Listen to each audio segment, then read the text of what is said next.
सर्वांचं turning points online education प्लॅटफॉर्मवर पुन्हा एकदा हार्दिक स्वागत आहे. बघा, आरोग्य विभाग भरतीच्या संदर्भात मुहूर्त कधी लागेल हा प्रश्न बऱ्याच विद्यार्थ्यांचा आहे. ओके, हे जे पत्र आहे ते फक्त निवेदन दिलेलं आहे, बरोबर. जोपर्यंत भरती होत नाही तोपर्यंत बऱ्याच गोष्टी या होत राहतात. अर्थात आत्ताचं ही जे पत्र आहे निवेदनाचं आहे, निवेदनासंदर्भात असलं तरी महत्त्वपूर्ण आहे. ओके, आणि हे तुमचेच मोठे बंधू ही शासकीय नोकरीतील म्हणजे तुम्ही आरोग्य विभाग लागल्यानंतर जो आहे हे तुमचे मोठे बंधू राहणार आहेत आणि तो त्यांचा अधिकार आहे. तर निवेदन नेमकं काय आणि परीक्षा पुढे जाऊ शकते का काय होतं त्या अनुषंगाने ह्या गोष्टी आपण पाहणार आहोत. ओके, हे पत्र आहे, विषय आहे, सरळ सरळ तुम्हाला दिसत नसतील तर समजून घ्या, वाचून घ्या. आरोग्य विभागातील पदभरतीची जाहिरात प्रसिद्ध करण्यापूर्वी नियमित क्षेत्र कर्मचारी, आरोग्य कर्मचारी, आरोग्य निरीक्षक, प्रयोगशाळा वैज्ञानिक अधिकारी आणि आरोग्य पर्यवेक्षक या संवर्गाच्या पदोन्नती प्रक्रियेबाबत म्हणजे प्रमोशन. ओके, बहुउद्देशीय आरोग्य कर्मचारी, नियमित क्षेत्र कर्मचारी, आरोग्य निरीक्षक, प्रयोगशाळा वैज्ञानिक अधिकारी आणि आरोग्य पर्यवेक्षक. ओके, याचं प्रमोशन बाबत. ओके, संदर्भ जे आहे ते 16 फेब्रुवारी 2000. ठीक आहे, त्याचं काय नाही आणि हे जे दिले कोणी. ओके, आता थोडक्यात काही जास्त उल्लेख नाही, पण मुद्दा जो आहे व्हिडिओमध्ये सांगायचा जो 2-3 मिनिटाचा तो वेगळा. संदर्भ क्रमांक 2 अन्वये महाराष्ट्र राज्य आरोग्य कर्मचारी महासंघ छत्रपती संभाजीनगर या संघटनेचे निवेदन या कार्यालयास प्राप्त झाले. संदर्भ क्रमांक 1 नुसार आपले कार्यालय नियुक्ती प्राधिकारी आहे. यास्तव संदर्भ क्रमांक 2 चे निवेदन पुढील योग्य त्या उचित कर.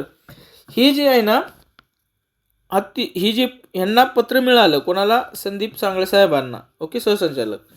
मग यांनी कोणाला पाठवलं, ही म्हणजे जे आहे पुढे त्यांच्या ऑथॉरिटी, जी पुढची ऑथॉरिटी आहे त्यांना पाठवलं. ओके, आता मुद्दा काय आहे, मुद्दा म्हणजे हे पत्र एवढं मॅटर करत नाही, परंतु तो त्यांचा अधिकार आहे. ओके, कसं असते, नवीन भरती जर ह्या पदावर झाली, कोणत्या पदावर, ह्या उल्लेख करण्यात आलेल्या पदावर.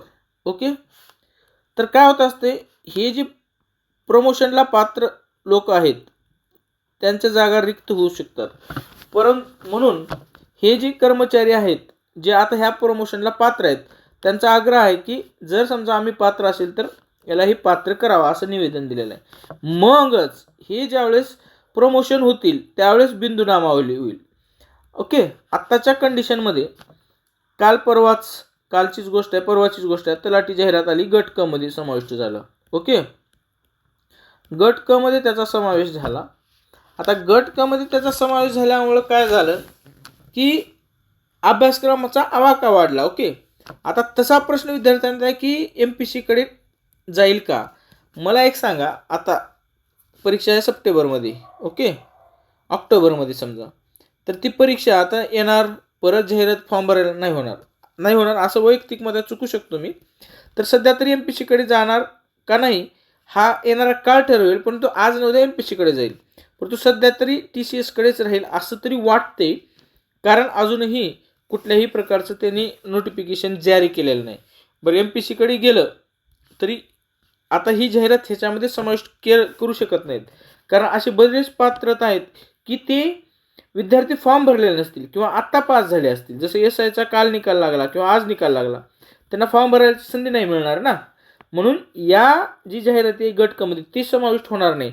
कदाचित MPSC कडे गेलं तर पुन्हा एकदा नव्याने जाहिरात येईल जर आरोग्य विभाग MPSC कडे गेले तर, परंतु ह्याच्यामध्ये समाविष्ट करतील असं नाही होणार, कारण ना आरोग्य विभागातले किती पदे आहेत, सायंटिफिक ऑफिसर आहे, वैज्ञानिक, सगळ्याची वेगवेगळी पात्रता आहे. थोडंच पोरांनी गट क साठी फॉर्म भरलेला आहे सर्वांनी, असं ह्यांना फॉर्म भरायची संधी देऊनच MPSC ही करत असते. त्यामुळं ह्या जाहिरातीमध्ये होईल असं वैयक्तिकरित्या मला वाटत नाही.